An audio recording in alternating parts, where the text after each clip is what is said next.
Hey guys, welcome to my first devlog video. And actually, in this channel, I'm going to be posting my devlogs of the games I make and my game jams. This is actually my first game jam, and yeah, let's get right into it.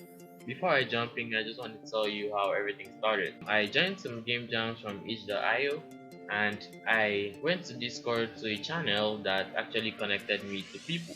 So I got a sound engineer and a sprite maker, and yeah, we're ready to start making the game. But again, before that, we needed a game idea. So my sound engineer actually gave me some tips and got some ideas from that and just started making the game. So I just started by making a simple scene for my menu, and I gave it the same background as our normal level, added a button, and the button is going to take us to the next scene. So I just coded that up and gave it some styling kind of, and yeah, we're done with our menu. So now we made the player, which was the kinematic body as usual. So this sprite was the one that my asset maker gave me, so yeah, we're going to use that. And we made a run animation, scaled it down a little bit because it was kind of big. I wanted it to look like there was some tea in it, so I added some particles so that we can have that same look. Now look at it all in action. Sorry I didn't tell you guys, I made a tile map with some sprite sheets I got, and they actually auto tile so that I can ease my work. Next thing I did was to add some parallax scrolling effect so that we can move smoothly, and this is the entire game in action. Actually, it's just a simple platformer, and yeah, nothing so special, but I have this bug where I can run on walls, and I'm gonna fix that in a sec. And now my asset maker has spammed me again with an idle animation, so I just have to add that. Pretty easy, just added the animations there and made it to play by default, and that's all we needed to do. And just know that all this time has been wasted. I was working on some other tweaks like the coin mechanics and some other small things that we needed. So I added something which was really cool, and it was like a rain falling effect, which was nice, and I put it in my scene, and it really made the scene look less scanty than it was before. I started by making a HUD for the player, and I put a texture progress in it so that we can keep track of its temperature because rain is falling, and the goal of this game is for the coffee mug to reach the cafe before its temperature runs down. So yeah, and I got a label, and the outline of the label will be the same color with the texture of progress. So yeah, really nice stuff, and yeah, it worked out nicely. So I went back to the coins and just wanted to make things look better. So I added some twins to it, which will kind of fade out the coins and kind of offset them as if they are floating and going out of the, like, deleting themselves, something like that, just to give it a better VFX. And I started the twin, and that's all I needed to do. Let's take a look at how it looks. And here's how it looks when I added more points to it. And it looks kind of cool, at least it's better than just deleting the points from the scene. And all this actually got me tired, and it was getting to midnight, so I went to bed and continued the next day. So yeah, we're in the next day, and the first thing I wanted to make is the cafe. So I started by making the area 2D as the cafe, and since I had many textures, I wanted to randomize them. So I put all of them in an array and tried to randomize them on the ready function so that it just picks a random texture at every start of the game or at every start of the scene. So I placed that in my level and everything worked, which is pretty cool.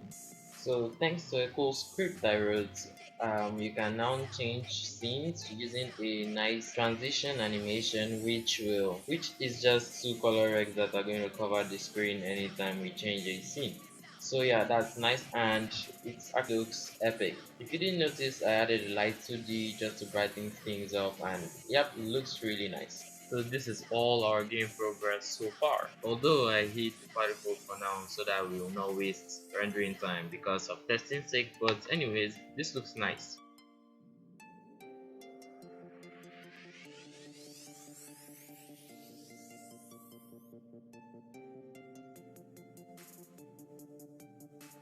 And again, I just coded another randomizing system that just randomizes the scene we go to when we click the play button on the menu. So if we can randomize the scene in the menu, that means we should have another scene. So I went ahead and made a quick map.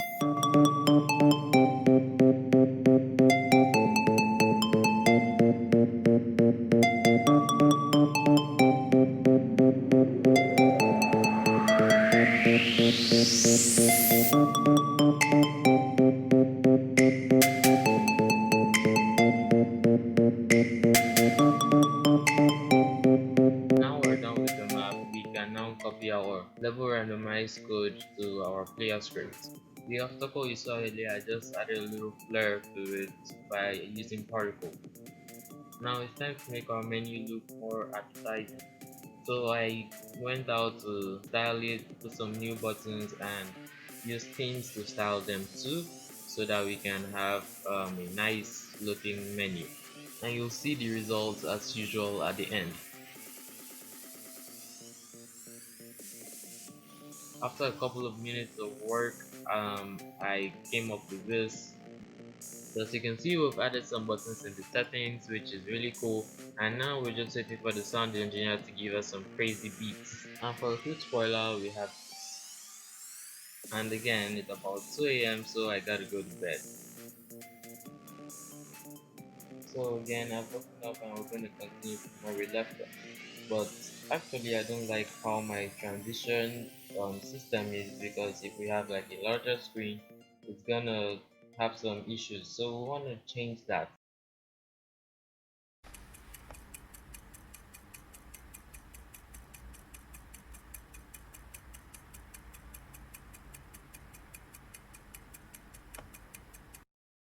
So after 9 hours of work, no progress.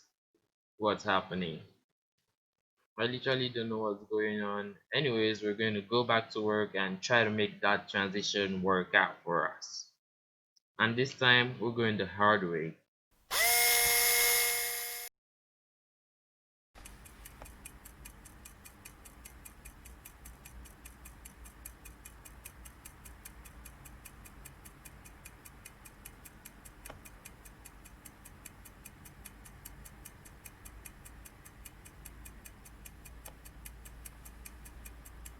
So surprisingly, it worked, and I told you guys that hard way works best. Wait, I never said that.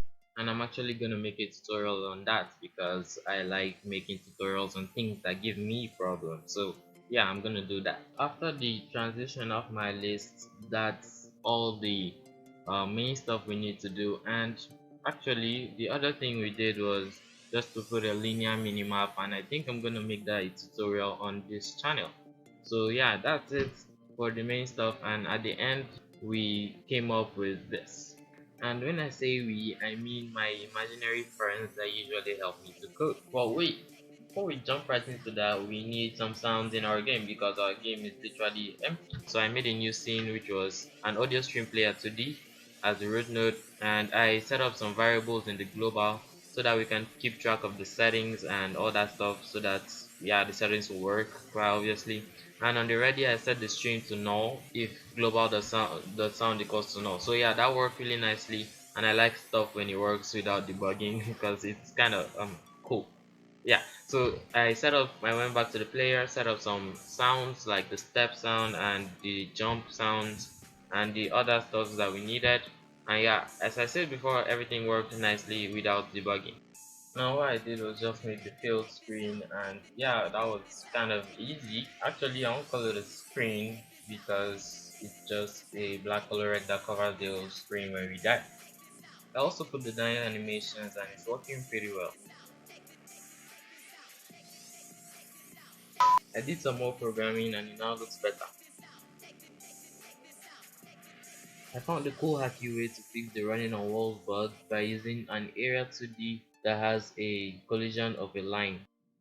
Now it's time to add the finishing touches by adding a background music and setting it to loop. I made an autoloaded script that inherits the audio stream player 2D so that I can make it easier for us and we won't have to start the song over again when we change scenes. And that gets rid of all those annoying bugs that come with it.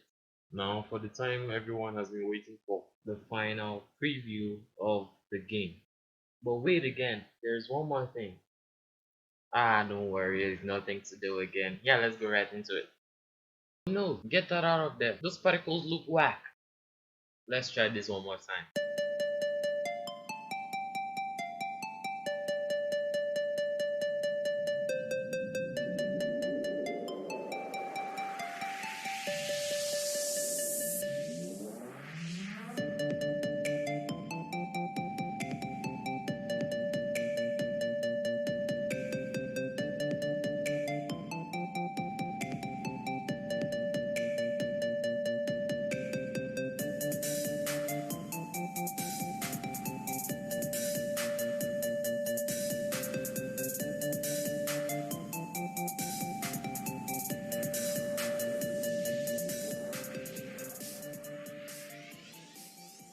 The thing is, the game is far from finished. As you can see, the randomizing levels and everything is not just working right. I don't have enough levels and stuff, but hopefully I'll finish it before I release this video, and I'll leave it as a link in the description so you can go ahead and download it. Actually, I'm really happy with my progress because I did all this in 5 days, and this is actually the first time I was challenged with a time limit. This is my first game jam, and I just decided to share it with you guys so you guys can see my experience. I'm not really good at game jams yet, but anyways, in further videos, I'm gonna be doing lots and lots of more game dev and game jam stuff. Actually, I want to give a credit to the guy that made all the beats in this video, Emoji. He owns a YouTube channel. You can go check him out. Link in the description, or I'll leave it as a card at the right hand side here. But anyways, he's a really cool dude. He does all this audio stuff. He may not have many subs right now, but anyways, he's gonna grow. So yeah, just go subscribe to him, and that'll be cool. So if you like this, please leave a like, and thank all of you guys for commenting. My other channel, I've hit over 100 subs.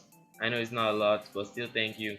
And I just want to tell you guys that I've launched my Patreon, so you can go to the description and actually find the link there. If you want to make me a happy boy, you go ahead and support me. Thanks again if you support me, thanks if you don't. Anyways, thank you again, and follow me on Instagram, Twitter, Discord. All the links will be in the description below, and I'll see you guys next time.